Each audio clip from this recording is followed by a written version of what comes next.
Hey guys, my name is Tito. I make videos on personal finance on my other channel. On this channel, I talk about other things like today when I'll be reviewing the latest episode of the Ndani series original, Skinny Girl in Transit. Yes, I have the hoodie.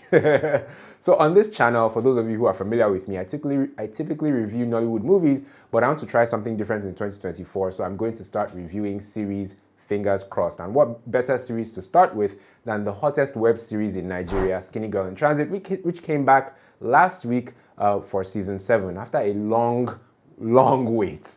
All right. Anyway, episode 2, which came out this weekend, it picked up from obviously where episode 1 left off with Mohammed proposing to Shalewa. I don't know what's going on with Mohammed and Shalewa this season. It's giving toxic, if you ask me. First of all, with Mohammed leading Shalewa to the venue under false pretenses, especially since they haven't been talking for like weeks at this point, and then proposing, it just wasn't giving. And I was surprised that when she walked off, Mohammed didn't chase her.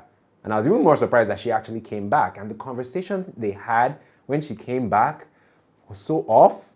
So many things that Mohammed said, they weren't, not that they weren't making sense, they actually sounded a bit toxic. And you guys felt the same way. Here are some of the comments. Some comments came from Instagram, some were from the comment section on YouTube. Here we go. Hannah Ornaments said, Mohammed is unwell. Somebody has been avoiding you. Then boom, you propose. Madman. Sheyi Akos says, I just kept screaming, oh Lord, send my own Mohammed that will keep chasing me. I don't know if, you need somebody like Mohammed in your life. The fact that Mohammed wasn't willing to stop chasing Shalewa, I don't know, he was going about it the wrong way. There's a right way that you pursue somebody that is avoiding you. But I think Mohammed was going about things the wrong way. So I don't think anyone should be saying that they are looking for, or that they want a Mohammed to be chasing them the way Mohammed was chasing Shalewa. Ajovi Esinam says, I'm tired of Mohammed's love for Shalewa. It's just too tiring and hurtful, especially when he cheated, cause all of this for what? An unfaithful man?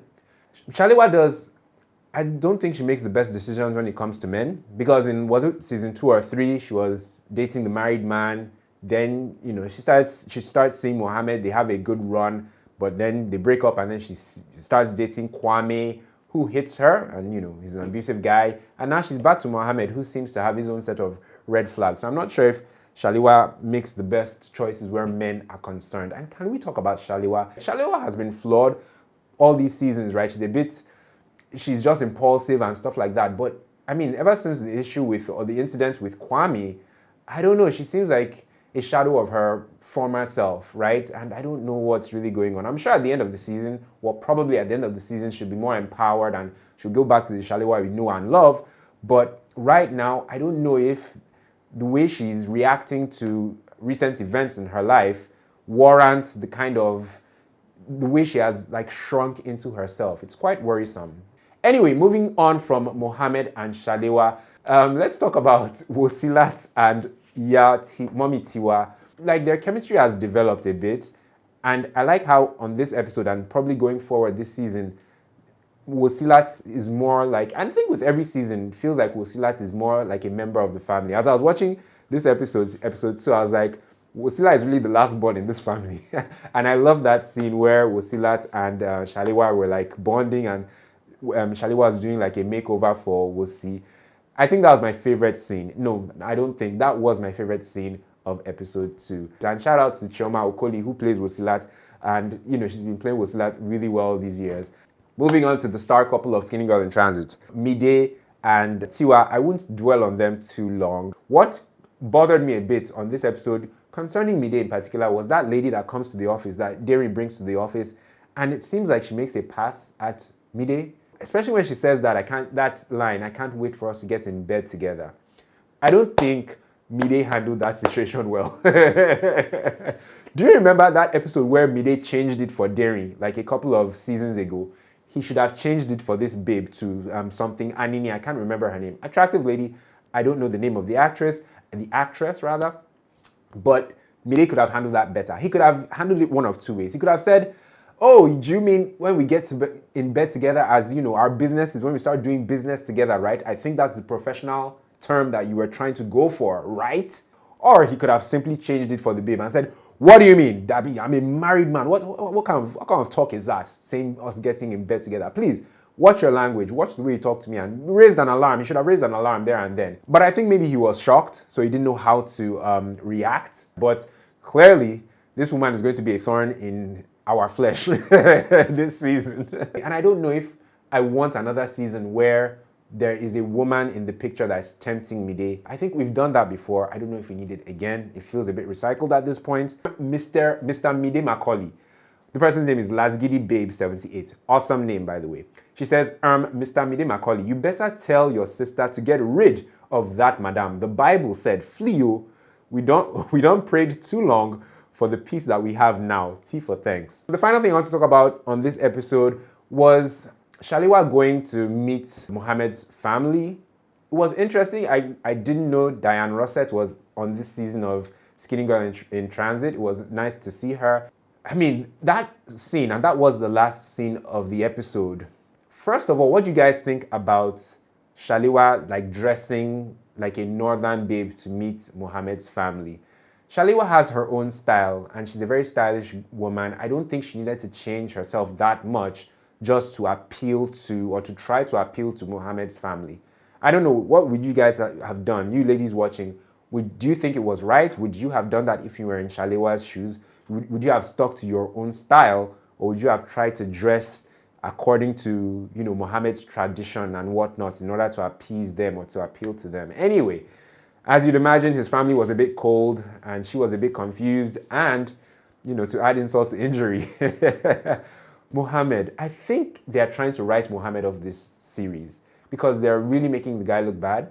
Not to mention, Kule Remy is going to be on this season of Skinny Girl in Transit. I suspect he's going to be introduced as the new love interest for Shalewa, and Mohammed is going to get phased out because I really don't understand what's going on with Mohammed. The guy, you know, in that final scene, he says many of the men and the uncles and brothers and whatever in his family, they've been known to take on to have more than one wife. And he made it sound like, yeah, it's a given and that's probably going to happen. And with everything that's going on, you know, and Shalewa and Mohammed have been dating for a while. They've been dating for years at this point. You just wonder, did they not talk about this kind of thing earlier, about him taking a second wife? You know, he's Muslim clearly and he's from the north. Did they not talk about him taking on other wives? There are just too many issues with Mohammed at this point that makes me feel like the guy is being written off the show. Something else that I saw in the comment section regarding that final scene, please, Ndani TV, can we get subtitles for the Yoruba part so that we can understand as well? Thank you. This was from Meredith6568, and under her comment, someone says, and the Hausa part too. Because yeah, they spoke Hausa, the Diane spoke Hausa, and I think a couple of the other people in the scene spoke Hausa. Even Mohammed spoke Hausa, and there were no subtitles. And I was quite surprised because typically Ndani is on top of that kind of thing. And even because I watched the premiere of episode 1, and there was lots of Yoruba being spoken there in the naming ceremony scene by Mommy Tiwa. And then too, people were saying, please, can we get subtitles in Ndani? So Danny, going forward, please let there be subtitles. It may be too late for this season of Skinny Girl in Transit, but with other shows and other seasons or whatever, please ensure that there are subtitles whenever indigenous languages are being spoken. So yeah, guys, what did you think about Skinny Girl in Transit Season 7, Episode 2? What do you think about Mohammed? Do you think that by the end of this season, Mohammed and Shalewa are going to be together? That's a big question. Also, like I said earlier, do you think Shalewa was right to try and to change her style so much just to appease Mohammed's family? Why I'm doing series now, web series, another series, or why I plan to, is because Nollywood movies, which I typically review on this channel, they haven't really been giving me life. They've been stressing me out. But series have been doing much better. I mean, like, look at Wrath and Revenge that came out in December, and there have just been a few other ones that have been doing well. Anikulapo is coming out in less than a month. Anyway, guys, if you enjoyed this review, please like it by clicking on the like button and subscribe to the channel as well by clicking on the black subscribe button on this channel. Like I said, I review Nollywood movies and now series, Sometimes I talk about other things. I also have a podcast which is on a separate YouTube channel. To check out my podcast, check out some of my past Nollywood reviews and other things I've done. You can click the card in the corner of the screen to be linked to that stuff. Remember to like this video and subscribe to the channel, and please watch the ads that play in the course of this YouTube video so that I can make some money. And yeah, I guess I'll see you guys next week for episode 3 of season 7 of Skinny Girl in Transit. Catch you then.